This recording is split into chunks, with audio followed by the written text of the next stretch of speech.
because Stephanie gave a couple of case studies where you're talking to a champion who has zero budget authority. Okay. They have urgency, but they have little political power and almost zero administrative knowledge, meaning that they don't know how to get it done. And we're looking from the outside and what we can manipulate to get them to move. So you have the technical sale, but you don't have the business sale. And what's the commission on a technical sale? Anybody ever got comped on a technical sale? They picked us. Congratulations. Where's the order? Oh, it's in procurement, right? Have you ever heard it's in procurement? Okay, what does that mean? Depends who says it. So what do? We want the deal. We don't want just the technical sale. So we have to get the meeting with the economic buyer. In Stephanie's case, CIO, CEO. CFO says no 100% of the time. Why? Because they have no involvement. You have to go up, not across. Okay. When you hear CFO, that's somebody who not really sure how to get this done. Why does the CIO want to meet with you? To talk about features, functions, and the user interface and all your integrations? No, they want to talk about price, availability, competition. How do you force that meeting? What do they want? Don't give a quote. You giving the quote is why not write no decision on the quote and send it to them? Because now you've given all the power to them. And what's the expiration date?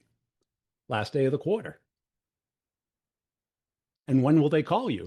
If they're going to buy, last day of the quarter. Tighten it up. You got to understand how companies buy. We all know how to sell. And the challenge, because I sold into IT for 30 years, engineers have this view of the world. I need it, you go get it. They don't think about how the company makes decisions. They don't care. I need it now. And if I don't have it now, you're going to have to suffer through this. So before you send a quote, are you sending a quote to the economic buyer? The economic buyer is determined not by status, but by predefined authority. Calvin is the CEO of this company. Doesn't mean he can spend all the company's money. He has to talk to somebody. Yep. Right? And guess what? Did they say yes or no? No, they talk to each other. And you have to go with a business case. You just can't say, hey, I got a great idea. Rubber stamp this. No. They say, like, write up a plan. Why are we doing this? What's in it for us now? Why now? Why you? All of these questions get requested. Now, what we do in business, we put all our confidence in a champion. Well, I put too much confidence in champions who were engineers. And they said it's in procurement. And I asked this question, what's the purchase request number? And they said, what's that? And I go, how can it be in procurement if you haven't entered into the purchase request system? And they don't know. So what we're doing in sales is we're on the outside with MedPick and Bant thinking that this is going to tell us how to close a deal. This is showing us ingredients that are missing in a deal, and they're all self-reported. You can't get a purchase request number without someone entering a purchase request. We have to teach our clients how to buy because we have 2 weeks left. And procurement usually has 4 weeks to issue the PO. Why not call up procurement and get established as a vendor? If you're a new vendor to them, that's 3 or 4 days of delay just doing that. And here's the secret. Once you have the purchase request number, you know who's working on it. You know who the economic buyer is. Because the economic buyer is based off of sign-off.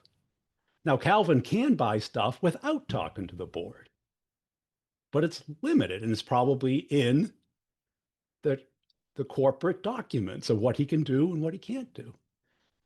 And I've been a VP and I could buy nothing other than what I could put on a corporate credit card or expense. So in sales, we've got to understand these things to understand where a deal is.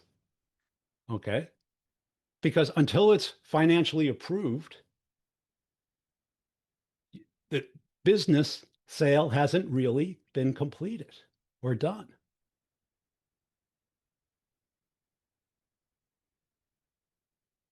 So if we want to talk about a particular deal that you have at the end of the quarter and try and come up with these stages, because we all have the negotiation stage, self-reported. Reps put, we're at the negotiation stage when we send the proposal. Well, you're negotiating with someone who has no authority to negotiate. We're hoping that they will. We're wishing that they will. And it may be enticing enough. And if your product is well understood and they're going to buy it anyway, they will take that discount and run with it. But what if they hit a wall? What if this is the first time that they are showing this proposal to the economic buyer? And what I've seen is this pattern of three times the charm where they want to buy it, they need to buy it, it makes economic sense, but it just gets delayed, no decision. Because the economic buyer hears about it for the first time. What is this? Why are we doing it now? Did you do your due diligence? Doesn't have Salesforce have something like this? Isn't Microsoft working on something like this? And all of a sudden your deal dies. Your champion doesn't know. You sent them the proposal. They have no reason to talk to you. They don't want to give bad news. Everybody wants a breakup email to find out what the hell happened. I'm telling you what happened. This is what's happening internally. MedPick isn't going to tell you this. Bant isn't going to tell you this. We have to learn this. So how do we learn it, Brian? Well, you have to study it. Go down to your CFO and ask that person, how do we buy stuff? Let's say I want to spend 50K on some security stuff that I really think we need. I feel insecure. How do I get this approved? Can you just buy it? And he'll laugh at you. He goes, no, you got to fill out a purchase request. You got to put a justification. Go talk to your manager who can spend 5K without anyone's approval. Then go to the CIO who can spend 10K without anything being budgeted. Maybe he can steal the budget from something else. Maybe he has a nice, big, juicy security budget. But if he doesn't, has to go to the CEO. And the CEO doesn't understand this stuff, right? He's not going to understand the two-phase commit and the two-factor authentication and not going to understand it. So you have to put it in business terms for them. This is what we got to do as sales. And what we end up doing is delegating this to our champion who has a personal win in it or better. Otherwise, they're going to give up. They're going to have the opinion of, if the company doesn't want to do this, why should I stick my neck out? And let's face it, how many conversations have you had with your boss's boss, with your CEO? And imagine bringing a piece of paper there that cost $100,000 or whatever you sell and explaining why this has to happen in the next 2 weeks. And if you're not comfortable doing it, now you understand why the champion isn't comfortable doing it.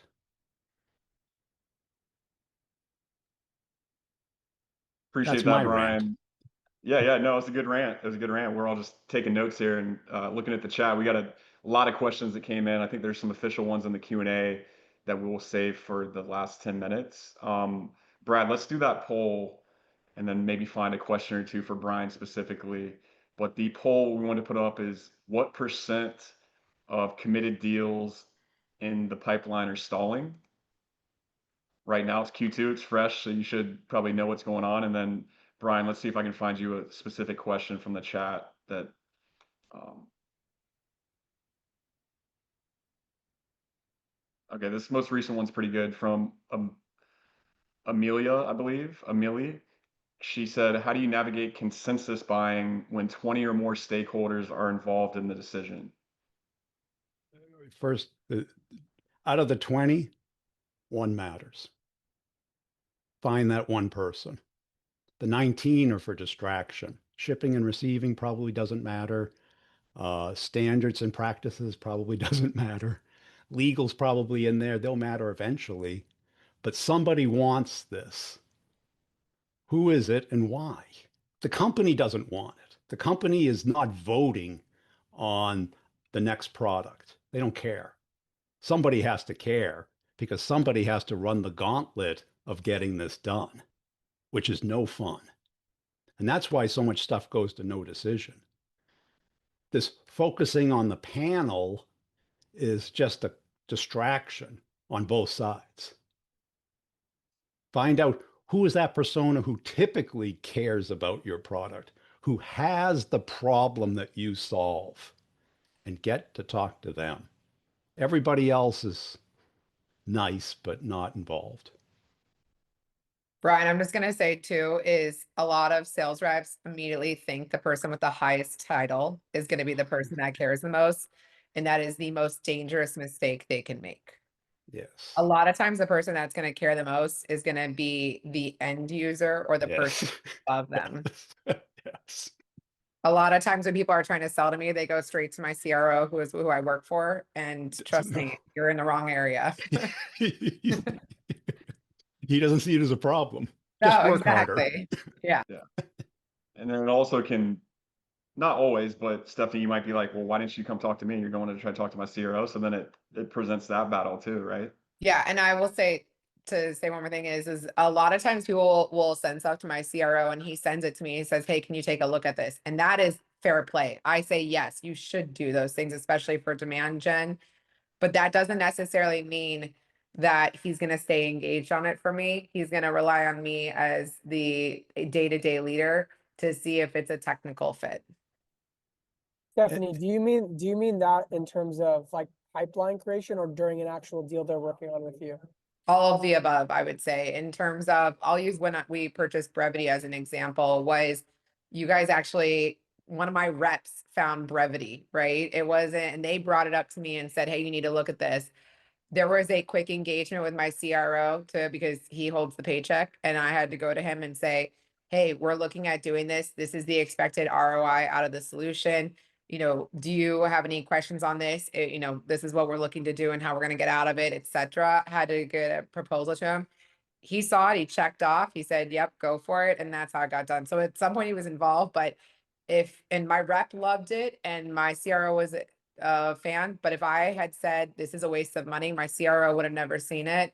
And then I would have never purchased it. And then I'll say one more thing is like my CRO brought me an agentic AI tool probably 6 months ago that was for demand gen and said, "Hey, someone told me to look at this. Will you dive and take a look?" Took a demo, had a meeting.